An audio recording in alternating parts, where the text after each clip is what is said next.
ओम गणेशाय नमः। ओम हनुमते नमः। ओम मां शारदे। आज हम सभी लोग 75वां स्वतंत्रता दिवस के साथ साथ विश्व प्रसिद्ध कवि श्री गोस्वामी तुलसीदास जी महाराज की जयंती भी मना रहे हैं। आप सभी लोगों को 75वें स्वतंत्रता दिवस एवं गोस्वामी तुलसीदास जी की जयंती की हार्दिक शुभकामनाएं। कुछ लोग गोस्वामी तुलसीदास जी महाराज को एक कवि मात्र मानते हैं, लेकिन हमारे यहाँ की मान्यता के अनुसार भगवान नारायण के अंशावतार हैं भगवान ब्रह्मा। ब्रह्मा के अंशावतार हैं महर्षि श्री वाल्मीकि जी महाराज, और महर्षि वाल्मीकि जी महाराज के अंशावतार हैं गोस्वामी तुलसीदास जी महाराज। इस प्रकार श्री गोस्वामी तुलसीदास जी महाराज एक कवि मात्र ही नहीं हैं, बल्कि स्वयं भगवान के अंशावतार हैं। उनके चरणों में समर्पित कुछ पंक्तियाँ। ओम धन्य धन्य भारत भूमि, जहाँ मल रेख गई हुलसी। धन्य धन्य भारत भूमि, जहाँ मल रेख गई हुलसी। पुत्र विचित्र दिया जग को, पुत्र विचित्र दिया जग को। जहाँ मल रेख गई हुलसी। पुत्र विचित्र दिया जग को, जिससे हुई धन्य है माँ हुलसी। जिससे हुई धन्य है माँ हुलसी। मानस धोकर मानस में, मानस धोकर मानस में, पूरे विश्व की आँख गई खुलसी। आज भी जीवित है जग में, आज भी जीवित है जग में, तुलसी कृत मानस की तुलसी। तुलसी कृत मानस की है तुलसी। बोलो श्री तुलसी महाराज की जय। तुलसीदास महाराज की जय। पवन पुत्र हनुमान जी महाराज की जय। सियापति रामचंद्र की जय। नमो पार्वती पतये नमः। हर हर महादेव काशी शंभो विश्वनाथ गंगे। बाबा विश्वनाथ सरकार की जय। मानस व्याख्यान माला भाग 1 में आज मानस जीवन में, मानव जीवन में शाश्वत सुखी होने का मूल मंत्र क्या है। मानस में परम आराध्य जुगल सरकार के चरणों में अनंत कोट साष्टांग तड़ीपाद। ओम सियापति राम। मातृ शक्ति एवं समस्त मानस प्रेमी बंधुओं को कोट कोट प्रणाम। ओम। मानस में ज्ञान, वैराग्य और भक्ति की बातें आती हैं। आज हम भक्ति पर एक सूक्ष्म प्रयास करते हैं, भक्ति पर एक दृश्य पेश करने का प्रयास करते हैं। इसी काशी की धरती पर गोस्वामी तुलसीदास जी के तत्कालीन समस्त विद्वत वरेण्यों ने गोस्वामी तुलसीदास जी से एक गजब की बात पूछी है। कहा, बाबा, मानव जीवन में शाश्वत सुखी होने का मूल मंत्र क्या है। मानव जीवन में अस्थाई सुखी होने का मूल मंत्र क्या है। तब तुलसीदास जी का उत्तर सुनिए। तुलसीदास जी ने कहा, मैं अपने मन से नहीं लिख रहा हूँ, अपने मन से नहीं कह रहा हूँ, बल्कि धरती पर जितने भी वेद, पुराण, शास्त्र, उपनिषद आदि अन्य आर्ष ग्रंथ हैं, उनका आश्रय लेकर आपके सामने प्रस्तुत कर रहा हूँ। बाबा तुलसी का उत्तर सुनिए। अरे श्रुति पुराण सद ग्रंथ कहाई, श्रुति पुराण सद ग्रंथ कहाई, रघुपति भगति बिना सुख नाई, रघुपति भगति बिना सुख नाई। बाबा तुलसी उत्तराखंड में लिखते हैं, यह कथा काकभुसुंडी जी सुना रहे हैं पक्षियों के राजा गरुड़ जी को, और भुसुंडी जी ने गरुड़ जी से कहा कि मैं आपको ऐसी कथा सुना रहा हूँ कि ऐसी कथा आप सुनना तो छोड़िए, ऐसी कथा की स्वप्न में आपने कल्पना भी नहीं की होगी कि परमात्मा की ऐसी कथा भी होती है।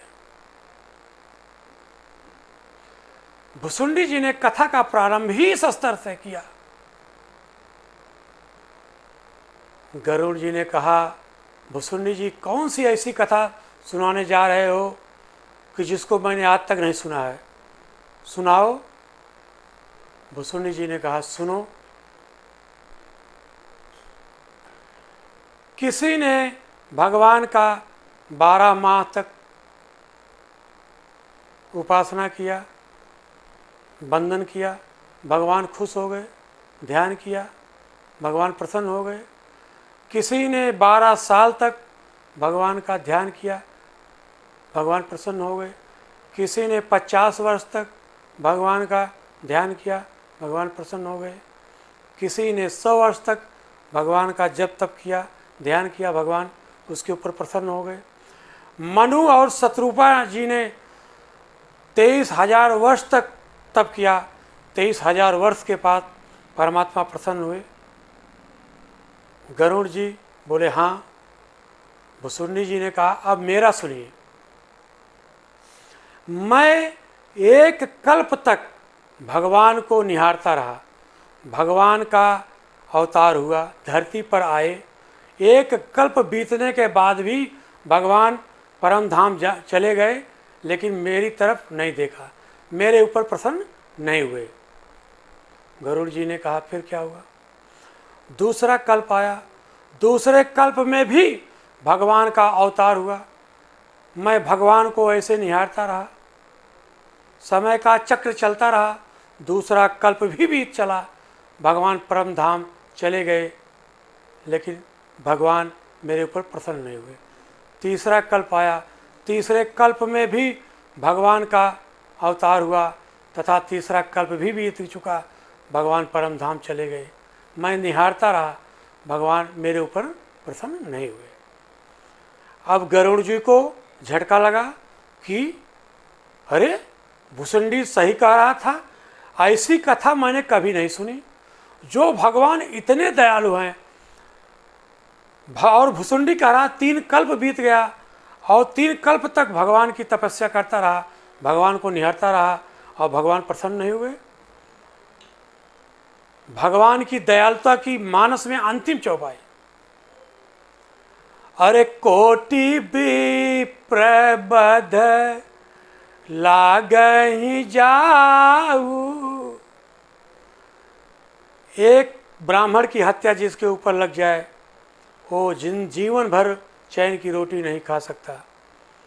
और बाबा तुलसी लिखते हैं, कोटि विप्रबध लागहि जाऊ, आए शरण तजय नहीं ताऊ।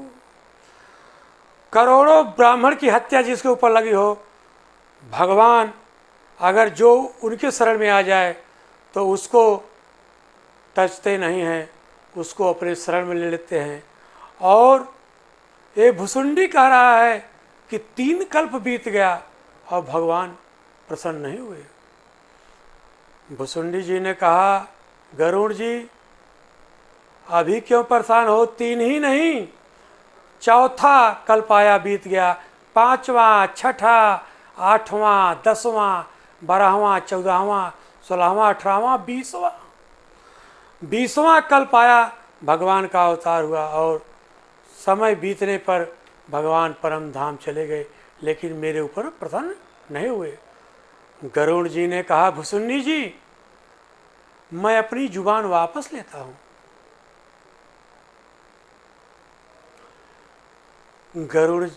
भुसुंडी जी ने कहा, गरुड़ जी 20वां ही नहीं 21वां कल्प आया और 21वें कल्प में भी प्रभु का अवतार हुआ और मैं प्रभु को निहारता रहा और समय का चक्र चलने पर प्रभु परमधाम चले गए। धन्य है मानस का पक्षी, जब तक पक्षी दृढ़ नहीं होगा तब तक विपक्षी दृढ़ वहाँ रहने वाले नहीं हैं। इसलिए पक्षी को दृढ़वान होना चाहिए।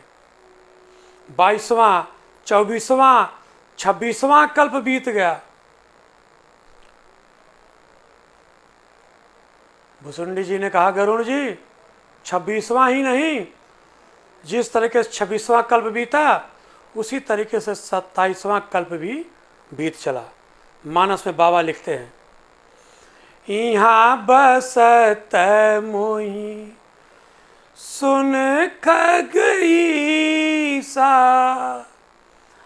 अबीते कल्प 7 अरुबीसा, बीते कल्प 7 अरुबीसा। 27वां कल्प भी बीत चला। भगवान परम धाम जाने की तैयारी कर रहे थे। मेरा भी शरीर अधीरता का बांध छोड़ रहा था, लेकिन भगवान के जाते जाते एक बारीक चमत्कार हुआ। भगवान जाते जाते मुड़े और मुझे ऊपर से नीचे तक निहार कर कहने लगे, भुसुंडी अब वरदान मांगो। गरुड़ जी जब भगवान ने कहा भुसुंडी अब वरदान मांगो, तो मैंने वरदान नहीं मांगा। मैंने भगवान से क्रॉस क्वेश्चन कर दिया कि प्रभु पहले आप मुझे ये बताइए कि सृष्टि के आदि से लेकर अंत तक जितने लोगों को आपने वरदान देते आए हैं, उस वरदान की झोली में वरदान की संख्या कितनी है। भगवान चकित हो गए और कहने लगे कि मैं वरदान के लिए कहूँ तो ऐसा किसी ने प्रति उत्तर ही नहीं किया। भुसुंडी जी ने कहा, गरुड़ जी तो मैंने प्रभु से कहा, प्रभु तो इतनी लंबी प्रतीक्षा किसने की है, इतने लंबी प्रतीक्षा किसने की है।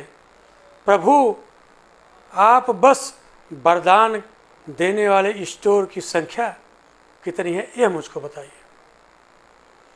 अब आप परमात्मा के वरदान देने वाले स्टोर में कितनी संख्या है ये गिनिए।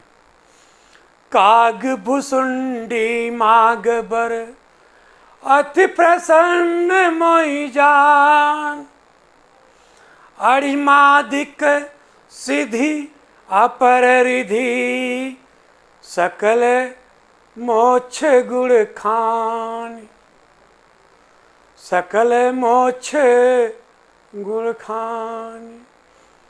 काग भुसुंडी माग बर अति प्रसन्न मोहि जान, अरिमादिक सिद्धि अपर रिधि, मोक्ष सकल गुण खान। अब तक संख्या 8 प्रकार की सिद्धि, 9 प्रकार की रिद्धि 8 9 17, मोक्ष सकल गुण खान, 7 प्रकार की मोक्ष, 17 4 21। आगे देखिए, अरे ज्ञान विवेक विरति विज्ञाना, ज्ञान विवेक विरति विज्ञाना, और मुनि दुर्लभ गुण जे जग जाना, मुनि दुर्लभ गुण जे जग जाना। 5 प्रकार किए, 21 और 5 26। भगवान कहते हैं भुसुंडी तुम जीत गए, आज राम हार गया। भगवान कंस के सामने नहीं हारते, भगवान रावण के सामने नहीं हारते, भगवान हिरण्यकश्यप और हिरण्याक्ष के सामने नहीं हारते। भगवान अपने भक्तों के सामने हारने में ही अपनी जीत समझते हैं। भगवान ने कहा भुसुंडी तुमने प्रतीक्षा किया 27 कल्प तक, लेकिन मेरी झोली में तुम्हें देने के लिए मात्र 26 वस्तुएं हैं। मैं तुम्हें 27 कल्प के एवज में 27 वस्तुएं भी नहीं दे सका। कथा सुन कौन रहे हैं? पक्षियों के राजा गरुड़ जी, और सुना रहे हैं भुसुंडी जी। जैसे ही भुसुंडी जी ने कहा, सबसे वस्तुओं का नाम लिया, तो गरुड़ जी कहने लगे भुसुंडी जी तुमने सब मांग लिया, तुमने सब मांग लिया, 26 वस्तुएं। भुसुंडी जी ने कहा गरुड़ जी जिसने इतनी लंबी प्रतीक्षा किया हो वह मांगने में इतनी जल्दबाजी नहीं करेगा। और अब इसके आगे तो और आश्चर्य देखिए। भुसुंडी जी ने कहा कि आप मांगने की बात कर रहे हैं गरुड़ जी, आप 26 वस्तुएं मांगने की बात कर रहे हैं। कान खोलकर सुन लीजिए, भगवान ने जितनी भी वस्तुओं को देने के लिए कहे हैं, ये सारी वस्तुएं, इनमें से एक भी वस्तु मेरे किसी काम की नहीं। गरुड़ जी का तो कंप्यूटर ही फेल हो गया। वो सोचने लगे कि मैं भुसुंडी को पागल कहूँ कि ब्रिलियंट कहूँ। ये भुसुंडी कह रहा है कि एक सारी वस्तुएं मेरे किसी काम की नहीं है, और उपरोक्त सारी वस्तुएं कौन नहीं चाहता। गरुड़ जी ने कहा भुसुंडी जी तुम्हारे अंदर कौन सी ऐसी बात घर करके बैठी है जिसकी वजह से आप आज परमात्मा की दी हुई ये 26 वस्तुओं को आपने नज़रअंदाज कर दिया। ये सारी वस्तुएं आज आपको छूछी नजर आ रही, जिसको संत मुनि ऋषि कौन नहीं चाहता। भुसुंडी जी ने कहा गरुड़ जी सुनिए, अब आपने काम की बात की है। भगवान ने जितनी चीज़ें देने के लिए कहा, क्या उसमें उन्होंने अगल बगल दाएं बाएं ऊपर नीचे अपनी भक्ति देने का नाम लिया है? गरुड़ जी ने कहा एक भक्ति के बिना तूने ईश्वर की दी हुई सारी वस्तुओं को दरकिनार कर दिया। एक भक्ति में इतनी शक्ति है। भुसुंडी जी बोले भक्ति की शक्ति जानना चाहते हो? गरुड़ जी ने कहा हाँ। तो भुसुंडी जी ने कहा सुनिए, बाबा लिखते हैं मानस में, भगतिहीन सब गुण गण ऐसे, भगतिहीन सब गुण गण ऐसे, लवण बिना बहु व्यंजन जैसे, लवण बिना बहु व्यंजन जैसे। एक भक्ति के बिना सारे गुण इसी तरीके से बेकार है।